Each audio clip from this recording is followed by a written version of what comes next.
बहुत ही जबरदस्त टॉपिक पढ़ने जा रहे हैं। और जो टॉपिक हम पढ़ रहे हैं उससे एसएससी में सवाल नॉर्मल रहते हैं। वो टॉपिक में कई बार ऐसा होता है कि खुद से उसका एक क्वेश्चन नहीं आता, लेकिन बहुत सारे क्वेश्चनों में उसका यूज होता है।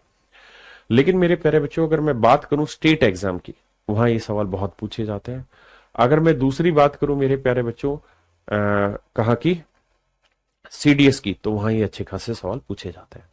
तो आइए मेरे प्यारे बच्चों, अब हम आगे बढ़ते हैं और आपके लिए सवाल करते हैं। आइए मेरे दोस्तों, आज हम एक सीरीज पढ़ रहे हैं जिसको हम बोलते हैं श्रेणी।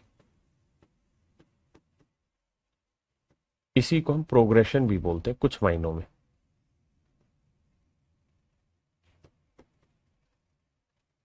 हिंदी में श्रेणी कहते हैं। श्रेणी को मुझे भी लिखना नहीं आता। प्रोग्रेशन मेरे प्यारे बच्चों तीन तरीके की होती है। जो पहला टाइप है उसे हम कहते हैं अरिथमेटिक।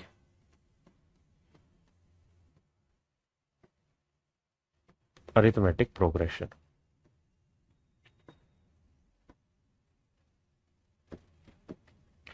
हिंदी में कहते हैं समानांतर श्रेणी। नांतर श्रेणी।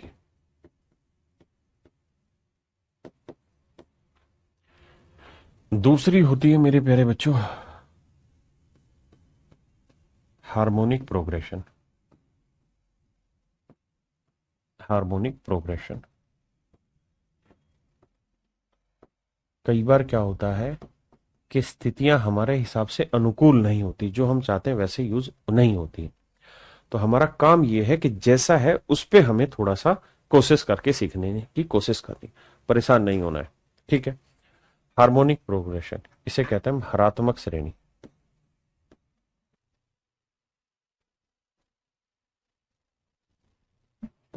हरात्मक श्रेणी। और तीसरा है मेरे प्यारे बच्चों, it is called geometrical progression. Metrical progression. Progression इसे मेरे नन्हे मुन्ने बच्चों हम कहते हैं गुणोत्तर श्रेणी। गुणोत्तर।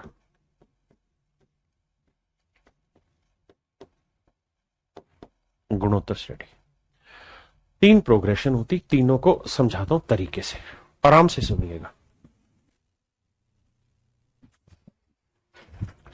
देखिए मेरे भाई, इसे हम एपी के नाम से जानते हैं। जैसे मैंने लिखा, मान लीजिए 5, अगला मैंने टर्म लिखी 8, अगली टर्म लिखी।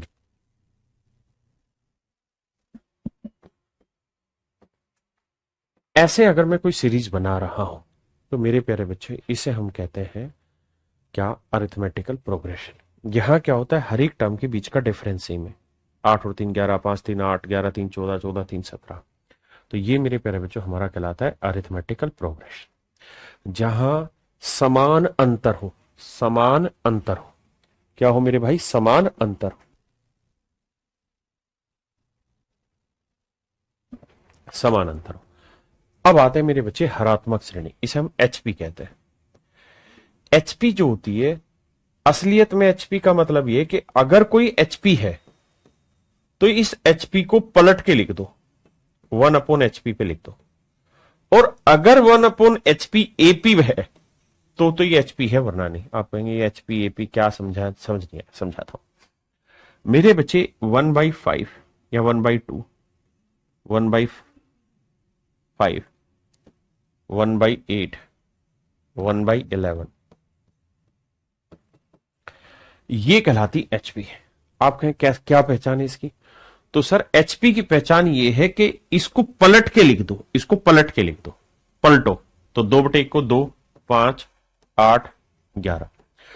अब पलटोगे, पलटो, जब पलटोगे इसे तो जो सीरीज बने वो एपी बननी चाहिए। अगर पलटने पे कोई सीरीज एपी बन रही है तो इसका मतलब ये सीरीज एचपी है, अदरवाइज नहीं। ये एचपी की पहचान है मेरे बच्चे। जैसे मैं आपको कहूं कि 1/6, 1/16, 1/26, 1/36 एंड सो। मेरे प्यारे बच्चों ये बताइए, क्या ये एचपी है? Does it be a harmonical progression? तो आपका जवाब होना चाहिए कि सर है या नहीं है। ये तब पता चलेगी जब इसे पलटोगे। तो पलटोगे तो ये आएगा 6/1, ये 16/1, 26/1, 36/1। अब मेरे प्यारे बच्चों हर कंजुगेटिव टर्म का डिफरेंस ले लो। तो 16 में 6 गया 10, 26 में 16 गया 10, 36 में 26 गया 10। तो हर एक में डिफरेंस सेम आ रहा है, यानी एपी है। तो ये फिर मेरे प्यारे बच्चों क्या होगी? एचपी। इसको और दूसरे शब्दों में मैं समझाना चाहूं तो मैं ये कह दूंगा कि एपी का उल्टा एचपी होता है या एचपी का उल्टा एपी होता है। आप इसे किसी भी अर्थों में, किसी भी मायने में समझ लीजिए, मतलब यही है जो मैं आपको कहना चाह रहा हूं। Is that clear? बहुत सुंदर। अब आते हैं वापसी।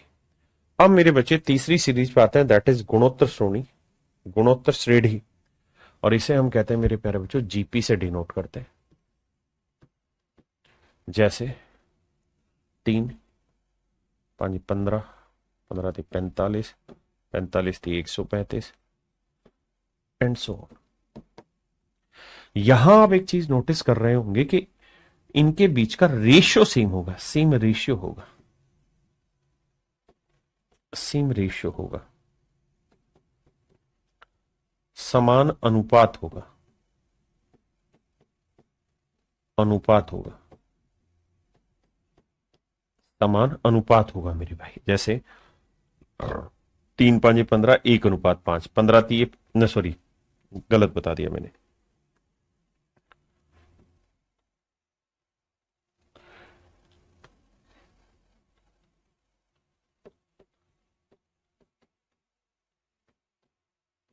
ये माफ करिएगा, ये ठीक है। यहां आप देखेंगे इनका रेशियो सेम है, 3 का 3 गुना 9, 9 का 3 गुना 27, 27 का 3 गुना 81, 81 का 3 गुना 243। तो मेरे नन्हे मुन्ने प्यारे बच्चों आप यहां देखेंगे कि इनका रेशियो सेम है। क्या है? रेशियो सेम है। ये इसका 3 गुना, ये इसका 3 गुना, ये इसका 3 गुना, ये इसका 3 गुना। तो इनका मेरे प्यारे बच्चों रेशियो सेम है। तो जब रेशियो सेम हो जाए तो उसे जीपी कहते हैं। जब अंतर सेम आ जाए, समान अंतर हो जाए, तो उसे समानांतर श्रेणी कहते हैं। समान अंतर होगा समानांतर श्रेणी, समान अनुपात होगा तो गुणोत्तर श्रेणी, और एपी का उल्टा होगा तो एचपी। ये मेरे प्यारे बच्चों कहानी है। अब मेरे बच्चों में बात कर रहा हूं कि एसएससी में किससे कितना सवाल पूछा जाता है। अगर सिर्फ एसएससी की बात करूं तो मेरे बच्चे एसएससी में एपी से सवाल पूछा जाता है और जीपी से सवाल पूछा जाता है, लेकिन बिल्कुल बेहद ही बेसिक सवाल पूछे जाते हैं। एक भी सवाल मुश्किल नहीं होगा, बेहद ही बेसिक सवाल मेरे प्यारे बच्चों पूछे जा रहे होते हैं। ठीक है जी, बिल्कुल ही बेसिक सवाल पूछे जा रहे हैं, लेकिन आपने परेशान नहीं होना। एचपी हमारे सिलेबस का हिस्सा नहीं है, लेकिन हां अगर आप तैयारी कर रहे हैं सीडीएस की, मेरे प्यारे बच्चों अगर आप तैयारी कर रहे हैं सीडीएस की, तो वहां इसकी अच्छी खासी महत्ता है और वहां ये काम आएगा। तो मेरे प्यारे बच्चों अब आप टॉपिक डाल लीजिए और टॉपिक का नाम लिख लीजिए मेरे दोस्त, क्या? EP, arithmetical progression. मैं तीनों ही कराऊंगा, एचपी सबसे लास्ट में कराऊंगा। एपी टॉपिक की हेडिंग डाल लीजिए, अरिथमेटिकल प्रोग्रेशन समानांतर श्रेणी, यानी समान अंतर वाली श्रेणी। जैसे मैंने लिखा 12, अगला लिखा मैंने 15, अगला लिखा मैंने 18, अगला लिखा मैंने 21, 24, और इसी तरीके से। तो मेरे प्यारे बच्चों ये वाली जो होती है इसकी फर्स्ट टर्म कहलाती है, और फर्स्ट टर्म को A1 से शो करते हैं। ये वाली सेकंड टर्म होती है, इसे हम A2 से डिनोट करते हैं। ये वाली थर्ड टर्म होती है, इसे हम A3 से डिनोट करते हैं, एंड सो इस तरह से। तो ये एपी में है या नहीं इसको चेक करने के लिए कॉमन डिफरेंस निकालते हैं, जिसे हम सार अंतर कहते हैं। क्या कहते हैं? सार अंतर कहते हैं।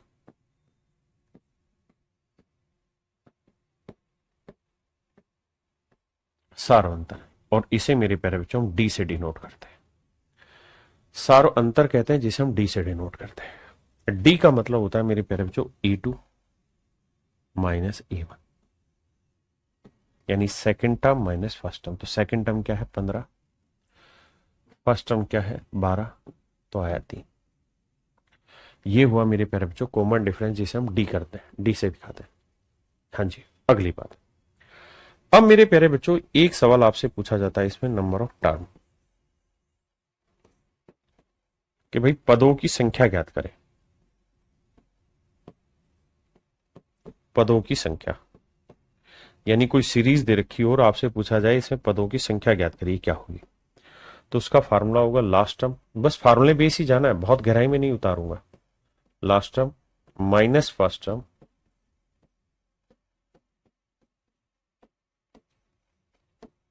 अपॉन कॉमन डिफरेंस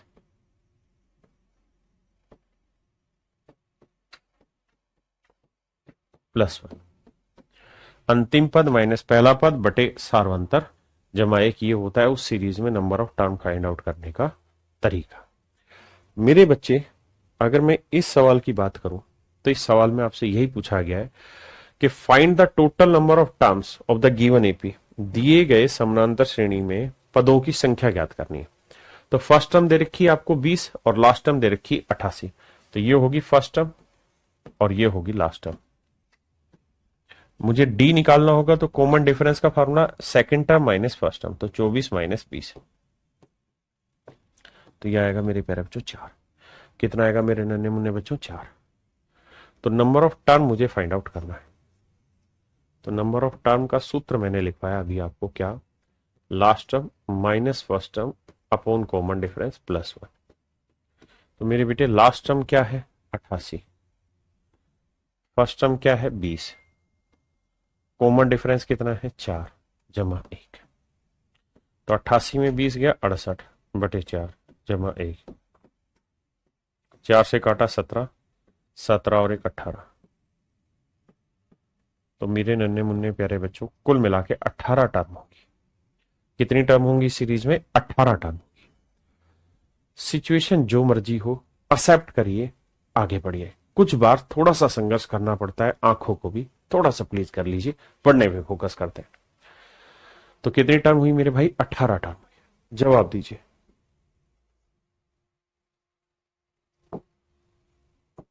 आइए,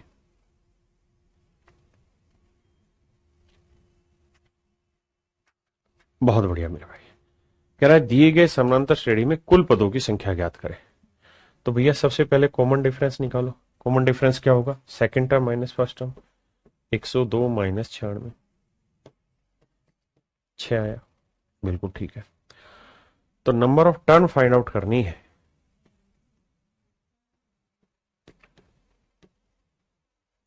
तो उसका सूत्र होगा last term minus first term upon difference +1। Last term 996 है, फर्स्ट टर्म 96 है, बटे डिफरेंस है 6 जमा 1, 996 में 96 गया 900, 6 से काटेंगे 150, तो मेरे प्यारे बच्चों 150 में एक जोड़ा 151, तो नंबर ऑफ टर्म होंगी मेरे प्यारे बच्चों कितनी 151। बहुत सुंदर। अब मेरे भाई आगे आते हैं फार्मूले की सीख पे। तो मैंने बताया कॉमन डिफरेंस कैसे निकालते हैं, नंबर ऑफ टर्म कैसे निकालते हैं। अब अगली लाइन,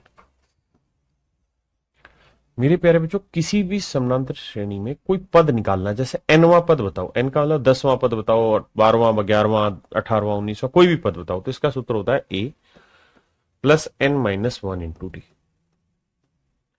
जैसे इसी सीरीज में मैं आपसे कहूं कि भाई मुझे बताओ 10वां पद क्या होगा, तो आप कहेंगे फर्स्ट टर्म, ए का मतलब ए के आगे 1 नहीं लिखा तो मतलब फर्स्ट ही टर्म है, तो फर्स्ट टर्म कितनी है जी 12, प्लस एन की वैल्यू क्या है 10, 10 में से 1 गया 9, और डी की वैल्यू कितनी थी मेरे बच्चे, तो आप कहेंगे जी डी की वैल्यू थी सरकार 3, सर जी 3, तो सर नंबर ऑफ टर्म हो जाएंगी ना 10वीं टर्म हो जाएगी 12 जमा 9 3 27, तो 7 2 9 2 1 3 39, तो 10वां पद होगा 39। 10वां पद क्या होगा मेरे बच्चे 39। अब मेरे प्यारे बच्चों आपसे ये पूछ सकता है कि भैया सम ऑफ एन टर्म्स का सूत्र बताइए, एन पदों का योग ज्ञात करिए क्या होगा। तो एन पदों के योग का सूत्र होगा n/2 2a plus n minus 1 into D. आप कहेंगे यस सर। मेरे बच्चे एन पदों का मतलब इस सीरीज के एन पदों का, तो एनवा जो पद होगा वो हमारी लास्ट टर्म होगी। आप कहेंगे हाँ। तो सर इस हिसाब से देखें तो इसको और ब्रेक करें तो n by two, two a को हम लिख लेते हैं ए जमा a plus n minus one into d. तो थोड़ा ध्यान से अगर सर देखोगे तो ये वाली जो कहानी है a plus n minus one into d, ये तो nth टर्म दिखा रहा है, और अगर n ही टर्म है तो ये तो सबसे लास्ट टर्म हुई और ये हमारी पहली टर्म हुई। तो मेरे बच्चे सम ऑफ n टर्म निकालने का एक सूत्र ये भी है, n पदों का योग निकालने का एक सूत्र ये भी है कि n बटे दो first term plus last term. n पदों के योग निकालने का एक सूत्र ये भी है कि n by two first term plus last term. ये भी मेरे प्यारे बच्चों इसी तरीके का एक फार्मूला है। अब इन फार्मूलों का इस्तेमाल करेंगे और सवालों पे लेके चलेंगे। जी बताइए। कहता है ये कोई सीरीज है और ये एक समानांतर श्रेणी में है यानी एपी में है, तो 99 पद ज्ञात करिए, 99वां पद ज्ञात करिए। तो भाई फर्स्ट टर्म निकाल लो। तो फर्स्ट टर्म क्या है, 4 7 28 और 3 31 बटे 4। आपने कहा ओके रिपोर्ट है। भैया सेकेंड टर्म निकाल लो। तो सेकेंड टर्म क्या होगी, 9 दूनी 18 और 1 19 बटे 2। 9 दूनी 18 और 1 19 बटे 2। मेरे प्यारे बच्चों डी की वैल्यू बताई कॉमन डिफरेंस, तो A2 माइनस A1, तो 19 बटे 2 माइनस 31 बटे 4। एलसीएम लेंगे 4 आएगा, 19 दूनी 38 में से 31 गया 7 बटे 4। 7 बटे 4 आ गया मेरा डी। तो कॉमन डिफरेंस आ गया 7 बटे 4। कह रहा है जी इस सीरीज की 99वां पद ज्ञात करिए। तो मेरे बेटे nवां टर्म निकालने का सूत्र है क्या, a plus n minus one into d. तो 99वां पद निकालना है तो फर्स्ट टर्म क्या है मेरे भाई 31 बटे 4, 99 में गया 98 और डी की वैल्यू है 7 बटे 4। अब आ जाइए सामने। अब मेरे बच्चे इसे जोड़ेंगे तो एलसीएम आया 4, यहां आया 31 और यहां जब सोल्व करोगे तो 7 8 56 और 7 9 63 और 5 68। भाई 7 8 56 6 असल 5, 7 9 63 5 68। अब जोड़ते हैं तो 6 और 1 7, 8 और 1 9, नहीं 6 और 1 7, 8 और 3 11 का 1 हासिल 1, 6 और 1 7, 717 बटे 4। अब इसे भाग दे देंगे वो मेरा आंसर। तो 717 को 4 से भाग देंगे, 4 एकम 4, कितना बचा जी 3, 4 7 28, कितना बचा 3, 4 नीम 36 बचा 1, 179 सही 1 बटे 4। ऑप्शन ए मेरा बिल्कुल ठीक आंसर है मेरे बच्चे। मेरे प्यारे बच्चों option A is your right answer. करिए जी।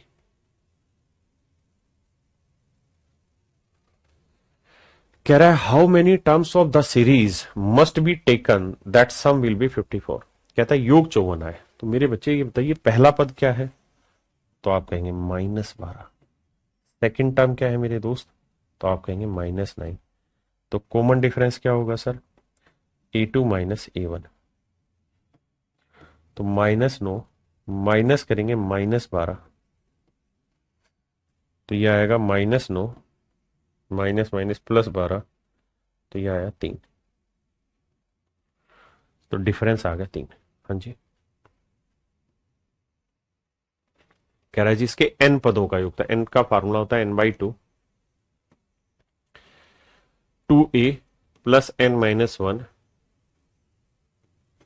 इंटू डी, ये होता है योग। और कह रहे हैं इसके कितने पदों का योग 54 है, ये इक्वल टू 54। हाँ जी। अब मेरे बच्चों देखना ध्यान से, n बाई 2, 2a। अच्छा चाहें तो इस 2 को पलट के यहां गुना कर देंगे तो 54 दूनी 108 आ जाएगा। आप कहेंगे हाँ, और यहां क्या रह गया n, 2a।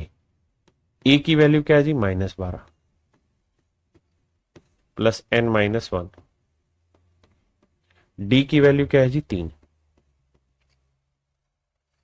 तो n -24 प्लस 3n -3, 3n 27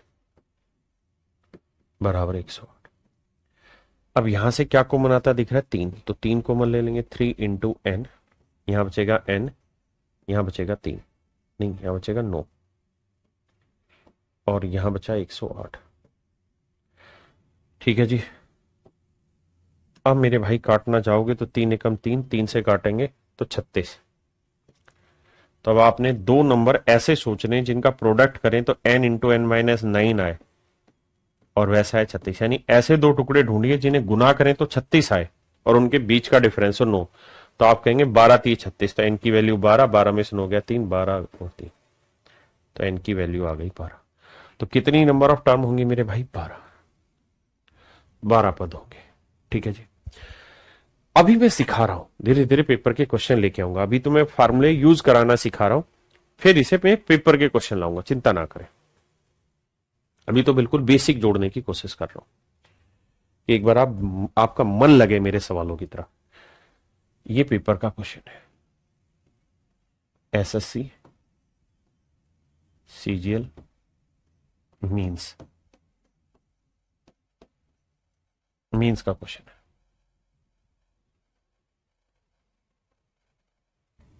देखिए मेरे बच्चे, 1 -2 -3 +2 -3 -4 सीरीज ऐसे। मैं अगले पेज पे लिख रहा हूं 1 -2 1 -2 -3, फिर 2 -3 -4, फिर 3 -4 -5 और इस तरीके से 99 टर्म है। 99 टर्म है मेरे प्यारे बच्चों। होगा ये आपके साथ कि ऐसे सवालों में एक एपी नहीं देगा। मान लीजिए एक एपी है A1 A2 A3, ये कोई अरिथमेटिकल प्रोग्रेशन है। दूसरी कोई एपी है ये A1 A2 A3, ये कोई दूसरी एपी है। वो अलग अलग नहीं देगा, क्या करेगा इनको मिला के लिख देगा। A1 अगली टर्म A1, फिर A2 A2। बच्चा सोचेगा यार ये तो एपी बनी नहीं थी, तो कैसे सोल्व होगा। जैसे इस सवाल में अगर आप ध्यान दें तो यही हो रहा है।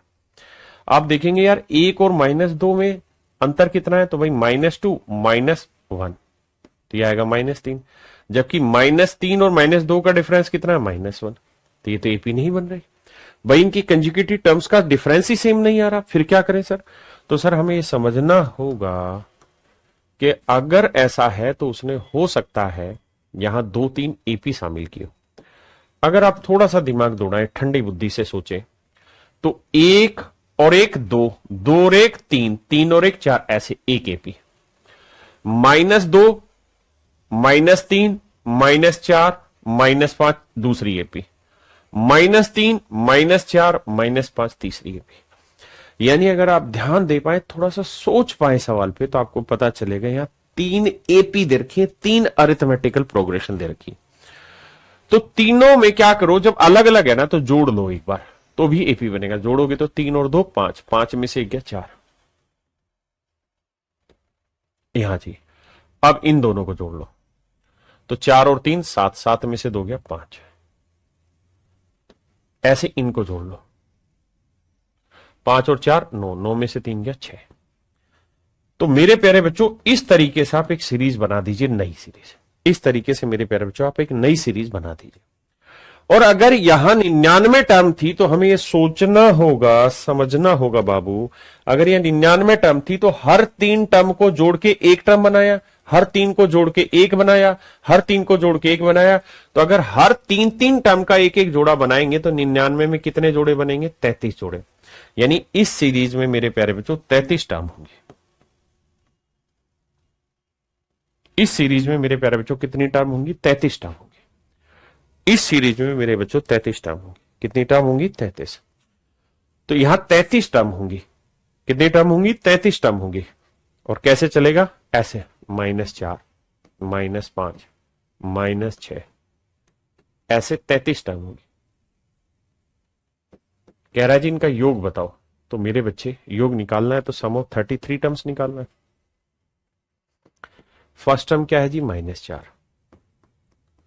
सेकेंड टर्म क्या है जी -5।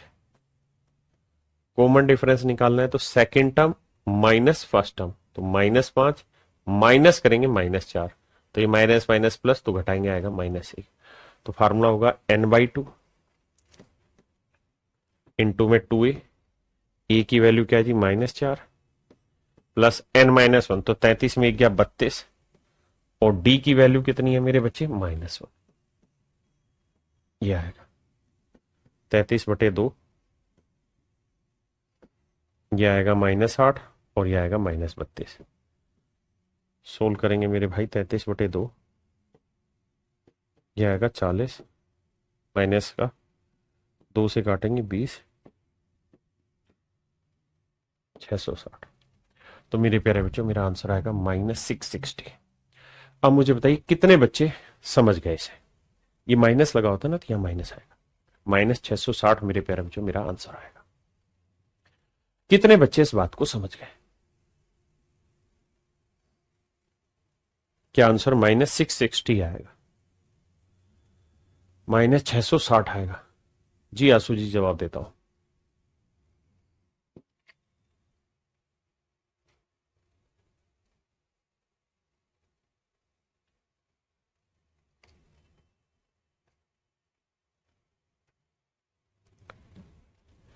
ये सवाल बताइए मेरे बच्चे। अब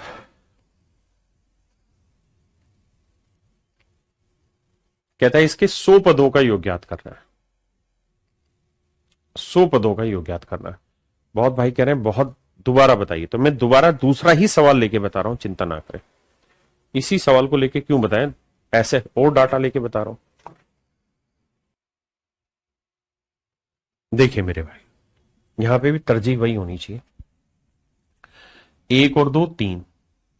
देखो माफ करना, 1 और 1 2, 2 और 1 3, 3 और 1 4, एक सीरीज। अगली 6 और 1 7, 7 और 1 8। आपको समझ में आ जाना चाहिए कि 2 सीरीज चला रखी है, 2 टर्म की सीरीज चला रखी है, तो इसको जोड़ लो, फिर इसको जोड़ लो, फिर इसको जोड़ लो। मेरे भाई डरना नहीं है, घबराना नहीं है, छोटी छोटी बातें, मोटी मोटी बातें, छोटी छोटी बातें सब समझा देंगे। तो 6 और 1 को जोड़ोगे तो आएगा -5, 7 और 2 को जोड़ोगे -5, 8 और 3 को जोड़ोगे -5। और ये कहां तक आएगी कहानी? सर 100 पद है, तो मेरे बेटे हर 2 टर्म पे कहानी गवाई थी आपने, हर 2 टर्म को जोड़ के एक टर्म बनाया था। तो ऐसे 2 टर्म से एक टर्म बन रही, तो 100 टर्म से कितनी बनेंगी? 50 टर्म, 50 पद बनेंगे, यानी 100 टर्म का 50 टर्म बन गया मेरे बेटे। अब ऐसे ही 50 टर्म है, 50 टर्म। मेरे बच्चों मुझे एक बात बताना, अगर मैं 3 को 4 बार जोड़ूं तो कोई मूर्ख ही होगा जो जोड़ेगा, सीधा कहेगा 3 4 बार जोड़ना है तो 3 गुना 4 कर दो। तो ऐसे ही मेरे बच्चे यहां पे सीधा भी दिमाग दौड़ा सकते हो, -5 को 50 बार जोड़ा है तो 50 से गुना कर दो, यानी -250 आंसर है। कितना आएगा? -250। अदरवाइज आप एपी लगाएंगे तो फर्स्ट टर्म भी वही है, सेकंड टर्म भी वही, तो फर्स्ट टर्म आ जाएगी मेरे भाई -5 और डिफरेंस आ जाएगा 0। फिर आप सोल्व कर दे तब भी यही है। तो समझदारी का इस्तेमाल करें, ऑप्शन ए आपका बिल्कुल करेक्ट आंसर है, मूर्खता का नहीं।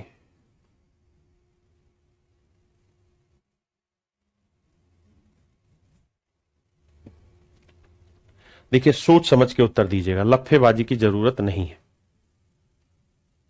बहुत ही गजब का उत्तर होगा इस सवाल का।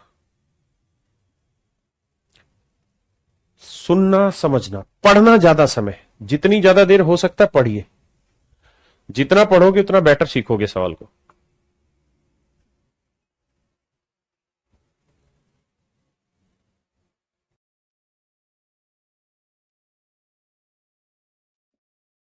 देखिए मेरे भाई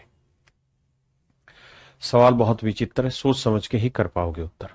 आइए भाई दो सीरीज है, पहली सीरीज है 3, 7, 11, 15।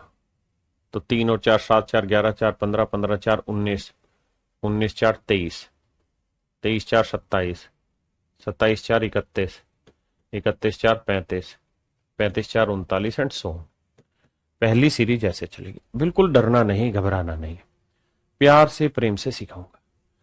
अगली सीरीज में अगर आप जाओगे तो अगली सीरीज है 1, 6, 11। कितने का अंतर है? 5 का। तो 11 और 5 16, 16 और 5 21, 21 और 5 26, 26 और 5 31। तो कह रहा है इसकी पहली 20 उभयनिष्ठ पद बताइए, पहले 20 उभयनिष्ठ पद बताइए। तो मेरे बच्चे ये आपको उभयनिष्ठ दिखाई दे रहा है दोनों का, यानी सबसे पहली जो कॉमन टर्म है वो 11 है। अगली कॉमन टर्म क्या है? 31। अगली कॉमन टर्म है मेरे भाई 31। आप कहें सर क्या ऐसे लिख के देखनी पड़ेगी कि 31 आएगी इसकी दूसरी कॉमन टर्म? नहीं, ये तरीका नहीं। तो तरीका क्या? तरीका ये है कि मेरे बेटे ये देखो कि इसमें कॉमन टर्म कितना, इसमें कॉमन डिफरेंस कितना है। तो 3 और 7 के बीच का डिफरेंस कितना है? 4। और इसमें कॉमन डिफरेंस कितना है? 1 और 6 के बीच में 5। तो 4 और 5 का गुना कर दो, 20। तो यानी अब जो नई सीरीज बनेगी ना उसमें हर हाल में कॉमन डिफरेंस 20 आएगा। मतलब इनका एलसीएम लेना होता है। क्या लेना होता है? एलसीएम लेना होता है। 4 और 5 दो डिफरेंस है भाई, इस सीरीज में कॉमन डिफरेंस 4 है, उसमें कॉमन डिफरेंस 5 है। तो 4 और 5 का एलसीएम लोगे तो 20 आएगा। एलसीएम अभी नहीं आता तो छोड़ देना। तो मेरे बच्चे एलसीएम आया 20। इसका मतलब ये हुआ कि इस सीरीज में कॉमन डिफरेंस आएगा 20। तो आपको ये सब निकालने की जरूरत ही नहीं थी मेरे भाई, आपको ये देखना था कि पहली कॉमन टर्म क्या है, बस पहली कॉमन टर्म पकड़नी थी। तो पहली कॉमन टर्म सवाल ने खुद ही दे रखी 11। तो अगली जो कॉमन टर्म होगी ना मेरे बेटे वो 11 से 20 बड़ी 31, उससे अगली 31 से 20 बड़ी 51 एंड सो ऑन। अब वो कह रहे हैं इन 20 पदों का योग ज्ञात करो। तो सम ऑफ 20 टर्म्स निकालिए। तो 20/2 into first twice of first term, तो 11 जमा 20 में गया 19 और डी की वैल्यू है 20। अब मेरे बेटे से सोल्व करना था। 20 को 2 से काटा 10 आया, 11 दूनी 22 और 19 दूनी 38, 380। 380 में 22 जोड़ेंगे मेरे भाई तो क्या आया? 2 8 2 10, 3 और 1 402। तो आंसर आया 4020। तो ऑप्शन बी मेरे प्यारे बच्चों मेरा सही आंसर है। ऑप्शन बी मेरे प्यारे बच्चों मेरा सही आंसर है। हाँ जी, कितने बच्चे समझ गए?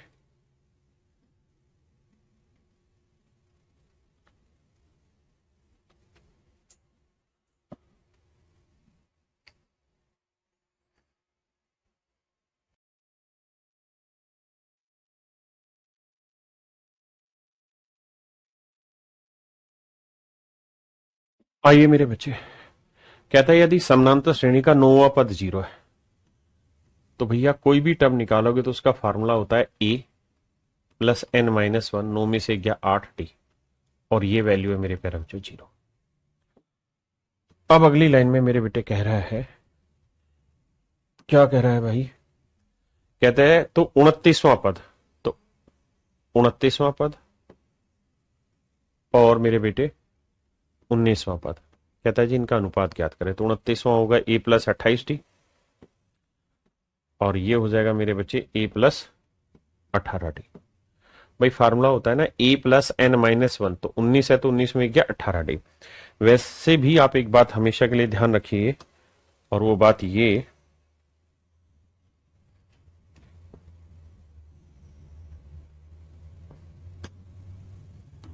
कि अगर nवी टर्म में पूछ रहा हूं तो इसका सूत्र होता है a plus n-1 into T. तो अगर मैंने 10वीं टर्म पूछा है तो सीधा 10 में से गया 9 लिख देना यहां पे। अगर मैंने 15वीं टर्म लिख दिया है तो a प्लस 14d लिख देंगे। यानी जो यहां है उससे एक कम करके यहां लिखना और कुछ है ही नहीं सवाल में। अब बेटे मुझे यहां से पता है कि a की वैल्यू अगर निकालूंगा तो 8d उधर जाएगा, माइनस का होगा। तो a की जगह -8d लिख दें। तो a की जगह -8 लिखेंगे तो 8 और 28 कितना हो गया, 20D बचा। यहां ए की जगह -8D लिखेंगे मेरे बेटे, तो 8 और 18 10D आया। और मेरे बेटे डी से डी कटा तो रेशियो आया 2:1, यानी इनके इन पदों का अनुपात मेरे प्यारे बच्चों 2:1 आया। पूछा अनुपात बताइए, तो option D is your correct answer. मेरे बच्चों ऑप्शन डी आपका सही उत्तर है।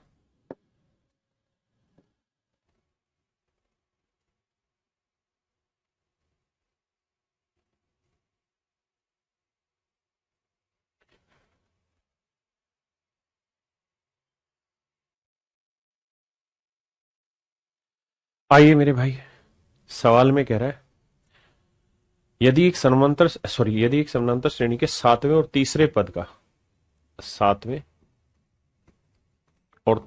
का अनुपात दे रखा है 12:5, तो सातवां पद होगा a + 6D और तीसरा पद होगा a + 2D।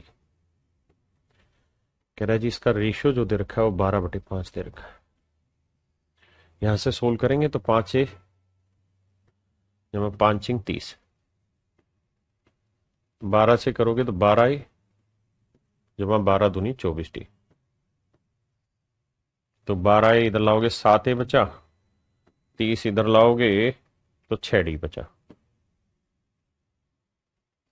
तो A/D का जो रेशियो आया मेरे बच्चे वो 6/7 आया, यानी A की वैल्यू 6 ले लो, D की वैल्यू 7 ले लो, काम खत्म करो। तो आप कह रहे हो उस श्रेणी के 13वें पद, तो 13th टर्म और उसी श्रेणी के चौथे पद का अनुपात क्या करो, तो 13th हो जाएगा a + 12D और 4th हो जाएगा a + 3D। अब देखिए मेरे बच्चे, D की वैल्यू 7 है तो 12 7 है 84 और a की वैल्यू 6, 84 और 6 90। अब D की वैल्यू 7 है तो 7 ये 21 और a की वैल्यू 6, 21 और 6 27। तो भैया 9 3 27, 9 2 90, 10:3 मेरा आंसर आ जाए। Option A is your right answer, option A.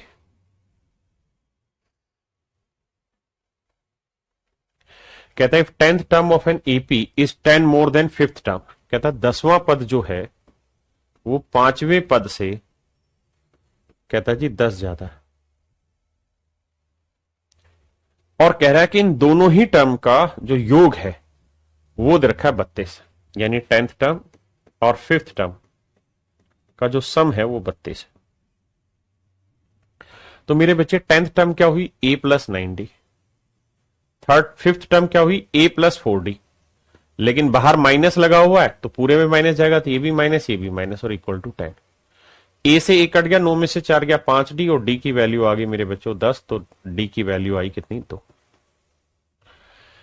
अब कह रहा है क्या, कह रहा है जी उसका 18वां पद ज्ञात करे, तो 18th टर्म क्या होगी मेरे बच्चे, तो आप कहेंगे सर ये होगी a + 17D, a + 17D मेरे बच्चे, a + 17D हमें बताना है। अब जरा देखिए 10th टर्म हो जाएगी a + 9, ये हो जाएगा a + 4D 32, a और a 2a आया, 9 और 4 13D बराबर 32। अब देखो यार 13 डी की जगह 2 रखूंगा तो 13 दूनी 26, 26 उधर जाएगा माइनस का, तो 32 में 26 गया 6, तो 2a बराबर 6 है मेरे बच्चे, तो a की वैल्यू आ गई 3, और a की वैल्यू 3 है तो यहां 3, और d की वैल्यू 2 है तो 17 दूनी 34, 34 और 3 37। तो मेरे प्यारे बच्चों मेरा आंसर होगा 37, आंसर होगा 37। हाँ जी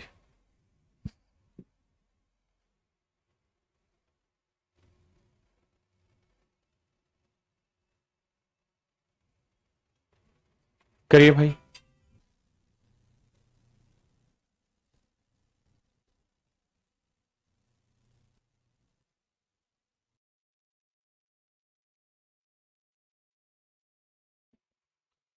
देखिए मेरे बच्चे,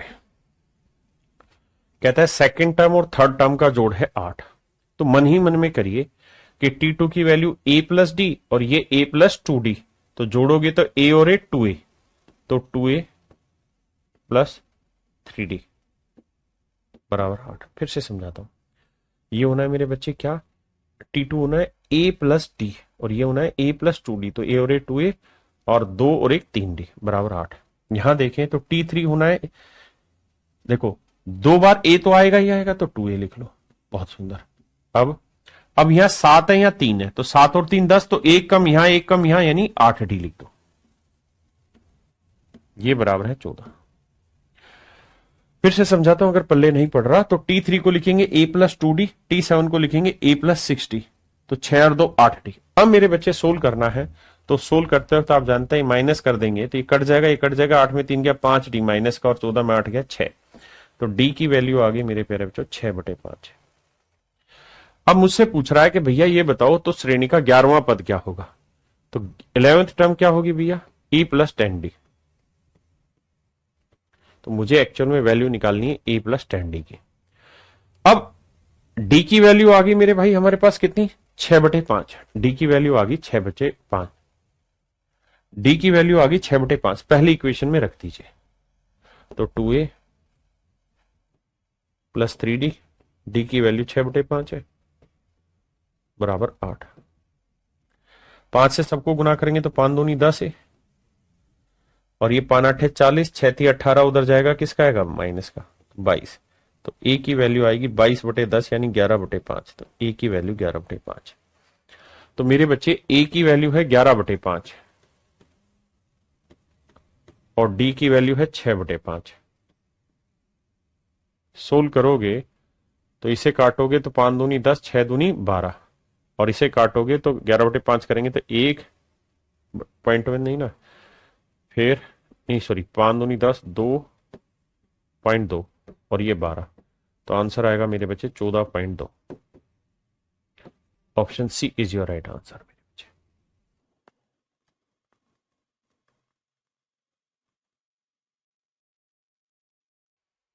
ये मेरे प्यारे बच्चों आप इसी तरीके से घर पे कर लेंगे, होमवर्क है। ये बहुत ही खूबसूरत सवाल है, इसको करिए। ये एक एग्जाम कराता है कंडक्ट यूपीएससी, और उस एग्जाम का नाम है APFO, assistant provident fund officer. सबसे पहले ये सवाल यूपीएससी ने लिया था, उसके बाद इस सवाल को एसएससी एक बार नहीं 2 बार पूछ चुका है, 2 टाइम्स ये क्वेश्चन एसएससी ने पूछ लिया। सबसे पहले ये APFO में सवाल आया था मेरे बच्चे। कह रहा है T1 T2 नहीं T5 T10, अरे मिस्टेक लग रही भाई मुझे, हाँ इसमें मिस्टेक है। एक मिस्टेक ये है कि इसमें T1 T5 2 बार नहीं आएगा, मुझे जहां तक लग रहा है ये मिस्टेक है। T5 2 बार नहीं, एक बार ही आना चाहिए। तो ये टाइपिंग एरर है और कुछ नहीं, यानी T1 फिर T5 ही 2 बार रिपीट नहीं होगा, T5 फिर T10 फिर T15 फिर T20 और T24। ये जोड़ है 224। पहले इतनी बात पे आई है। ये 2 बार T5 रिपीट कर रखा था, तो मैंने कहा कि यार ये गलत है, इसको एक को काट लीजिए, ऐसा होना चाहिए।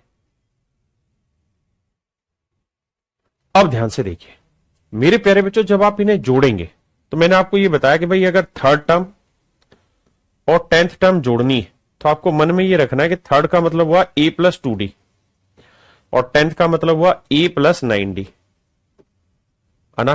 तो जब जोड़ोगे तो 2A + 11D। तो बेसिक तरीका ये है कि ये 10 ले लो और ये 3 ले लो, 10 और 3 कितना हुआ 13, तो 13 में से 2 घटा लो, कितना आएगा 11D, और A और A 2 बार आएगा 2A। तो इसी प्रैक्टिस को जब आप करेंगे तो आप जानेंगे ये तो A आएगा, तो A 1 बार 2 बार 3 बार 4 बार 5 बार 6 बार, तो A आएगा 6 बार, तो 6A। आपने कहा ठीक है। यहां D कितनी बार आएगा 4 बार, यहां कितनी बार आएगा 9 बार, यहां कितनी बार आएगा भाई 14 बार, यहां कितनी बार आएगा 19 बार, और यहां D कितनी बार आएगा 23 बार। डिटेल करके देखना, लिख के देखना। अब इन्हें जोड़ लेते हैं। तो देखो 4 और 4 8, 9 और 9 18, 18 और 8 26, 26 और 3 29 का 9, असल 2 2 और 1 3 और 1 4 2 6 69। तो ये आया 69D। बराबर 225, माफ करिए ये 225 है। क्या मेरी बात समझ पाए? यानी इसको सोल्व करोगे तो ये वैल्यू आई। अब इतनी वैल्यू आई, अब हमसे पूछ क्या रहा है वो देखना है।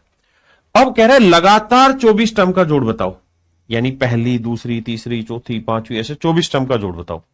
तो सम ऑफ 24 टर्म्स क्या हो जाएगा? तो आप कहेंगे वो हो जाएगा सर 24/2, फिर 2a प्लस n, n -1, 24 में गया 23t, ये होगा जोड़। अब मेरे बच्चों में एक काम और कर सकता हूं, यहां आप और मैं चाहूं तो दो यहां पे भी, दो नहीं तीन यहां पे भी कॉमन आएगा तो 2a बचेगा, तीन यहां पे भी कॉमन आएगा तो 23d बचेगा, और तीन यहां पे भी कॉमन आएगा, 3 7 21, 3 5 15। तो एक बात आप मोटी समझ गए होंगे, और वो ये कि 2a प्लस 23d की वैल्यू 75 आई। तो 24 को 2 से भाग दिया 12, और इसकी वैल्यू मेरे बच्चों कितनी 75। तो 12 गुना 75 गुना कर देंगे तो आंसर आ जाएगा इसका 12 5 60, 12 7 84 और 6 90, 900। तो मेरे सवाल का मेरे प्यारे बच्चों सही उत्तर होगा 900। कितना होगा? 900। सही आंसर होगा मेरे बच्चे 900। मैंने यहां क्या किया, पूरे में से 3 कॉमन ले दिया और कुछ नहीं किया। हाँ जी, पहले इतनी बात समझो फिर आगे बताता हूं।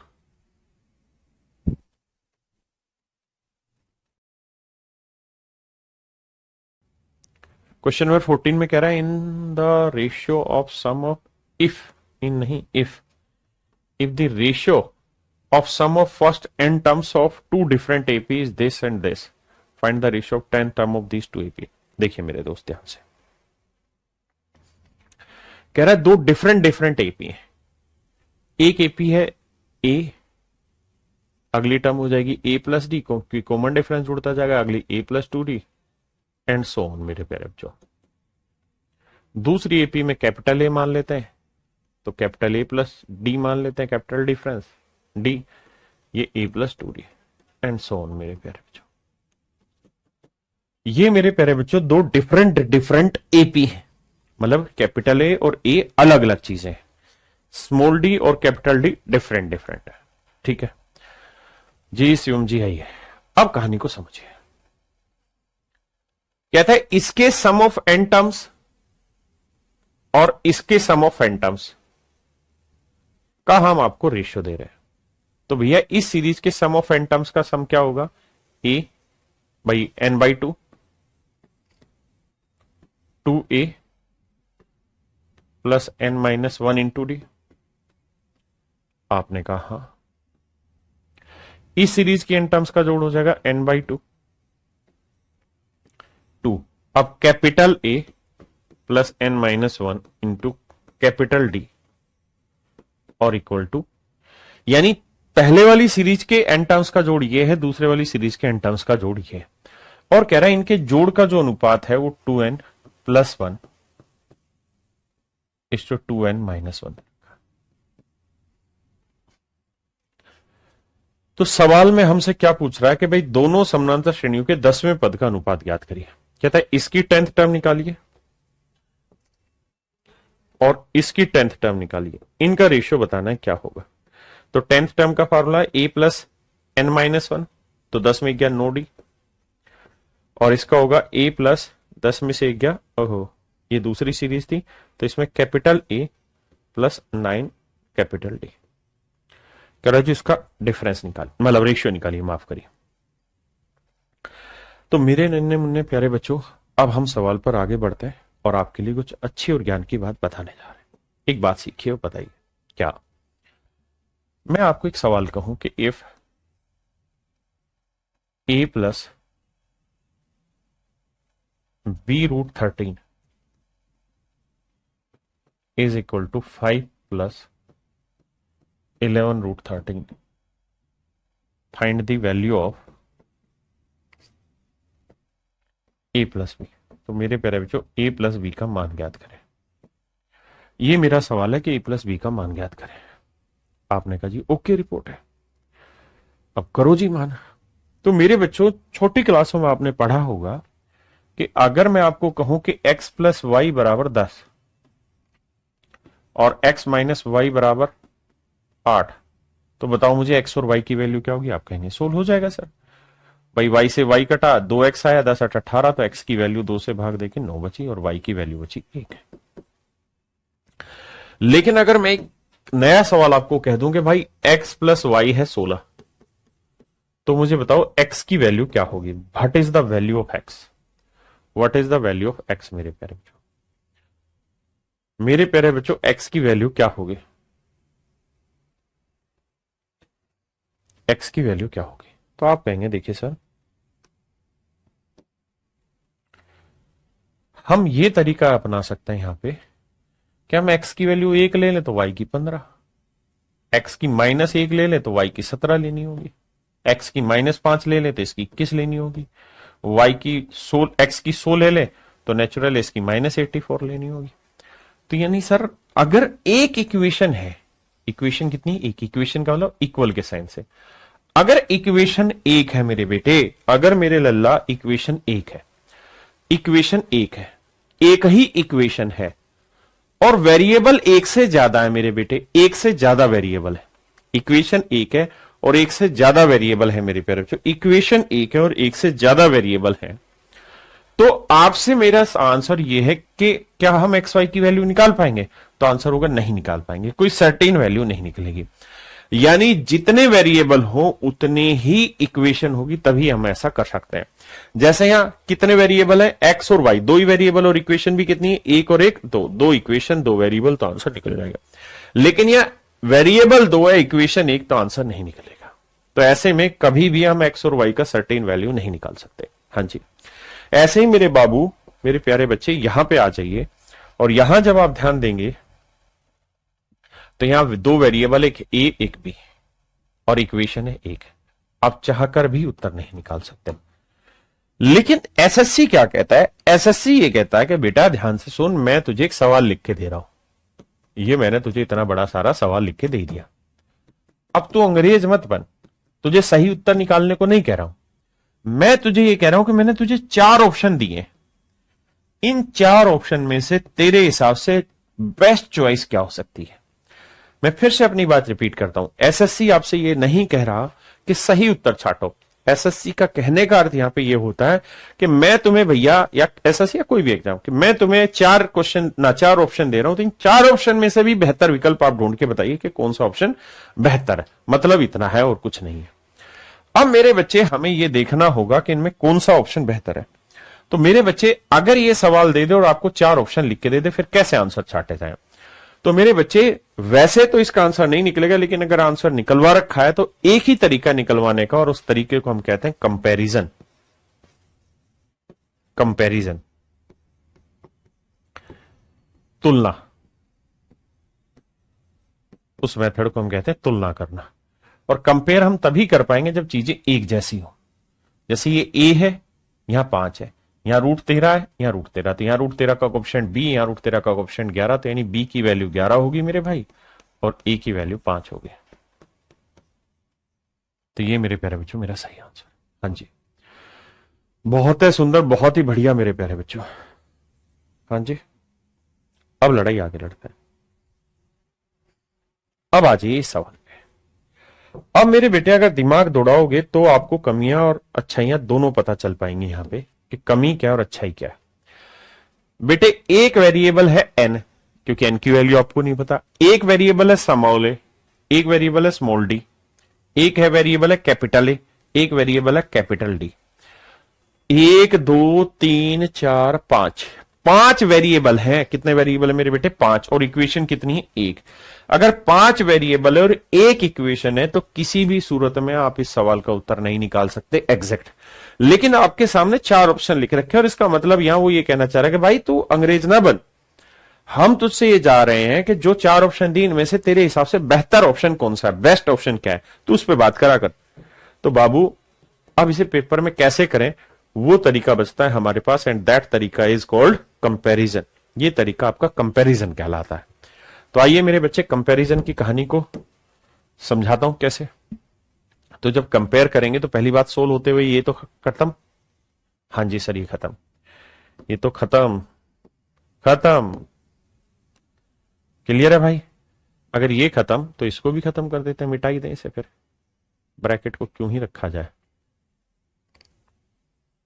अब अगली लाइन, अब मेरे बच्चों मैं क्या करता हूं, मुझे जो चाहिए उसमें एक ए चाहिए, यहां कैपिटल ए चाहिए, यानी ए का कोफिशिएंट सिंगल कर लो। तो क्या करो, दो से इसको भी भाग दे दो, दो से इधर भी भाग दे दो, दो से यहां पे भी भाग दे दो, यहां पे भाग दे दो। तो दोनों जगह दो से भाग दे रहे हैं, इसमें कोई दिक्कत तो नहीं है आपको? सर इसमें तो कोई दिक्कत नहीं है। ठीक है जी। जब आप ऐसा कर लोगे मेरे बेटे, तो आप ये बताना मुझे, यहां इतनी बात समझ में आ गई आपको? देखो एक ही सवाल समझने में दिक्कत होती है, और मैं वो टीचर हूं जो कॉन्सेप्चुअल पढ़ाता हूं, कॉन्सेप्ट क्लियर कराने की पूरी कोशिश कर रहा हूं। ठीक है, अब मेरी बात ध्यान से सुनना। अब मेरे बच्चे दो से दो कटा, तो यहां क्या आया, ए, यहां आया n-1/2, और यहां आया डी। भाई दो से नीचे ऊपर भाग दे दिया, यहां क्या आया, capital A plus n-1/2 capital D, और ये वैल्यू है 2n+1 बटे 2n-1। अब आपने क्या करना है वो ध्यान देना। अब आपको मेरे बच्चे ये वाली वैल्यू दे रखी है, और एक्चुअल में ये वाली वैल्यू आपको चाहिए। तो यहां आपको n की वैल्यू कंपेयर करके निकालनी होगी। कैसे? कि सर यहां स्मॉल ए है, यहां स्मॉल ए, यहां कैपिटल ए है, यहां कैपिटल ए है, यहां स्मॉल डी, यहां कैपिटल डी, यहां स्मॉल डी, कैपिटल डी आ गया। यहां n-1/2 नीचे ऊपर, और यहां n-1/2 की जगह क्या लिखा हुआ, नो। तो इसका मतलब वो n-1/2 को कंपैरिजन में नो लिखाना चाह रहा है। तो n-1 की वैल्यू आ जाएगी 9 दूनी 18। क्या आ जाएगी मेरे बच्चे, 18। तो n की वैल्यू आ जाएगी 18 और 1 19। तो n की वैल्यू 19 से 19 रखोगे तो 19 में से एक गया, 18, 18 को 2 से भाग दिया, 9 आया। ठीक है जी, 9 आया। अब n की वैल्यू 19 आ गई, तो 19 दूनी 38 और 1 39, और 19 दूनी 38 में एक गया 37। तो सीधा आंसर आ गया 39/37, and that is your answer.